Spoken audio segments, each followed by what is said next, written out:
तो देखो, अपने चल रहा था राजस्थान का इतिहास और हम पढ़ रहे थे मेवाड़ का इतिहास। और मेवाड़ में अपने शासक चल रहा था महाराणा प्रताप। और हमने अपनी पिछली वीडियो के अंदर हल्दी घाटी युद्ध के बारे में चर्चा की थी। और आज हम उस युद्ध से आगे क्या होता है उसके बारे में थोड़ी सी चर्चा करेंगे। हमने पढ़ा था कि जो महाराणा प्रताप है उसका घोड़ा घायल हो जाता है चेतक, और वो युद्ध क्षेत्र से बाहर चले जाते हैं और उनकी जगह मेवाड़ की सेना का जो नेतृत्व है वो झाला विदा करते हैं, या फिर हम उसे झाला मानसिंह भी कह सकते हैं।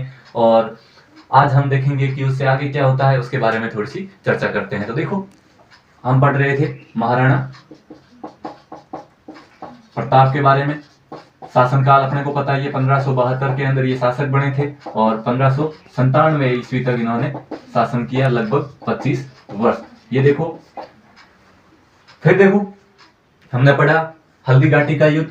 हल्दी घाटी का युद्ध कब हुआ था? हल्दी घाटी युद्ध, ये युद्ध हुआ था 18 जून 1576 ईस्वी, ठीक है। और अकबर की सेना की तरफ से जो सेनापति थे वो थे मानसिंह और आसफ खां, वो अकबर की सेना का नेतृत्व कर रहे थे। और इधर महाराणा प्रताप थे। अब देखो, महाराणा प्रताप जब युद्ध क्षेत्र से बाहर चले जाते हैं और ये बात जब अकबर के जो सैनिक थे उनको पता चलती है, या फिर मानसिंह और आसफ खां को पता चलती है, तो बदायूनी बड़ा ढंग से वर्णन करता है। बदायूनी अपने जो रचना है मुंतखब उत खजाइन, उसके अंदर लिखता है कि जब महाराणा प्रताप युद्ध क्षेत्र से बाहर निकल जाते हैं तो हमारी सेना भी बड़ी थकी हुई होती है और प्रताप है उसका पीछा नहीं करती है और वापस अपने अजमेर का रास्ता वापस ले लेती है, ठीक है। इसके बारे में ये सब वर्णन कौन करता है? बदायूनी, जो इतिहासकार था। और पिछले अपने क्लास के अंदर हमने पढ़ा था कि वो इतिहासकार था जो इस युद्ध के अंदर उसने भाग लिया था।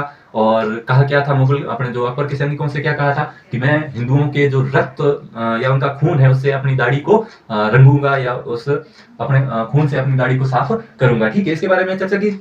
अब देखो आगे क्या होता है कि जो मानसिंह और आसफ खां वापिस जब मुगल दरबार में जाते हैं, क्योंकि वो प्रताप को तो किसी तरह से हरा नहीं पाए थे, वो अपने जो भी सपने थे लेकर आए थे, या अपनी जो इच्छाएं थी प्रताप को हराने की, बंदी बनाने की, या उसको मार देने की, वो इच्छाओं में अपनी पूरी नहीं कर पाए।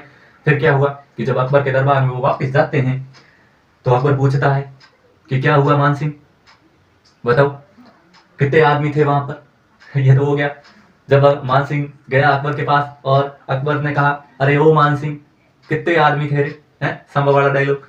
तो फिर मानसिंह ने कहा कि सरदार, वो 3,000 थे और हम इधर 5,000 थे, लेकिन नानी याद दिला दी थी उन 3,000 ने हमको। तो अकबर उनसे कहता है कि बेवकूफों, मूर्खों, हैं, गधों, आगे वापस मुंह लेकर अपना क्या सोच के है कि सरदार खुश होगा, हैं, शाबाशी देगा, हैं, मरवा देंगे।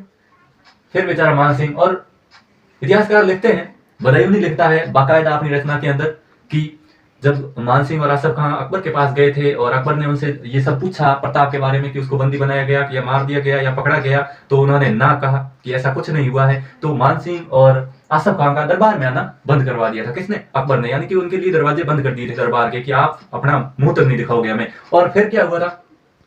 फिर देखो, एक छोटी सी बात हो, जब महाराणा प्रताप अपने घोड़े को युद्ध से बाहर लेकर चले जाते हैं तो एक बलीचा नाम की जगह है, बलीचा नाम की जगह, वहां पर चेतक की डेथ हो जाती है। क्या हो जाती है? चेतक की डेथ। और यहीं पर इसकी क्या बनी हुई है? छतरी। ये थोड़े से अपने जो पॉइंट है वो याद रखना कि बलीचा गांव है, वहां पर चेतक की क्या बनी हुई है? छतरी है, और वहां पर इसकी डेथ हो जाती है। तो फिर मानसिंह और आसफ खां को दरवाजा बंद करने के बाद या फिर दरबार में रोकने के बाद खुद अकबर अपनी सेना लेकर के 1576 लास्ट के अंदर, 1576 ईस्वी लास्ट के अंदर वो मेवाड़ के ऊपर वापस अटैक करते हैं। लेकिन वो मेवाड़ का कुछ भी नहीं बिगाड़ पाते हैं, सिर्फ वहां उदयपुर का ये नाम चेंज करके वापस चले जाते हैं। उदयपुर का नाम करते हैं क्या? मोहम्मदाबाद। मोहम्मदाबाद, ये नाम चेंज करके वापस चले जाते हैं।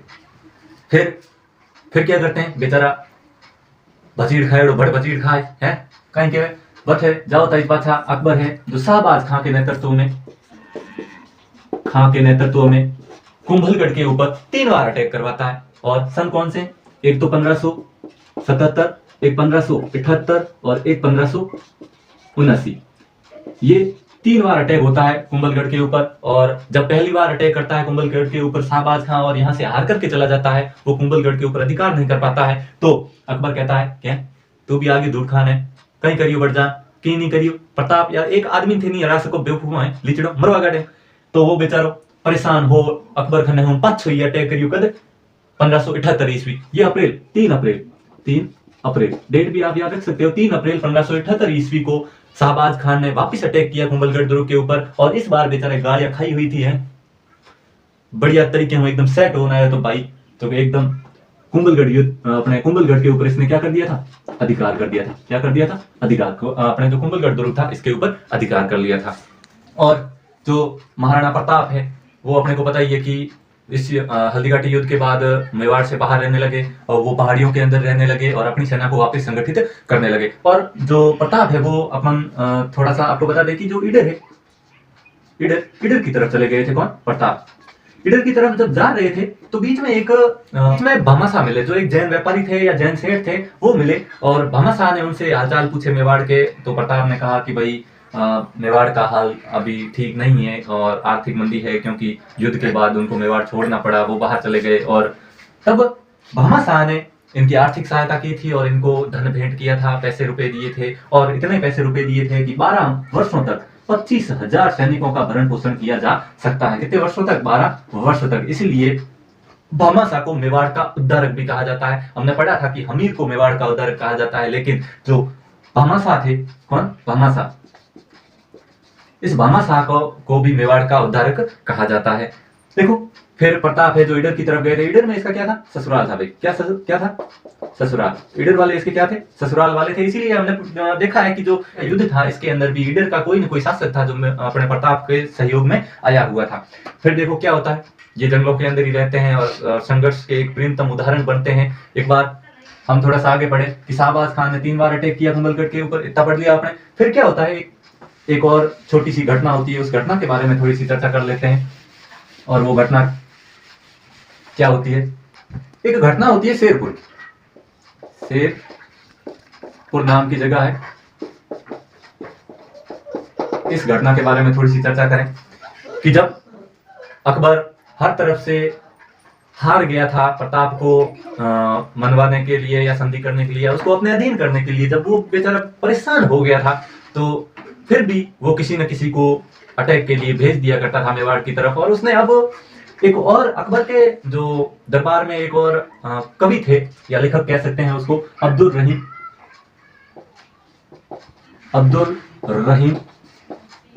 खान, इसको मेवाड़ पे अटैक के लिए भेजा गया। और अपने को पता ही है कि अब्दुल रहीम खान ना कौन थे। अपने रहीम जी के दोहे वगैरह पढ़े होंगे, हम छोटी क्लासों में पढ़ते हैं कि रहीम ने धागा प्रेम का, मत तोड़ो चटकार, टूटे थे फिर जुड़े नहीं, जुड़े गांठ पड़ जाए। वो बेचारे संत आदमी को भेजा युद्ध के लिए। ये भी एक सिस्टम था अकबर का कि वो अपने दरबार में से किसी न किसी को भेज दिया करता था युद्ध के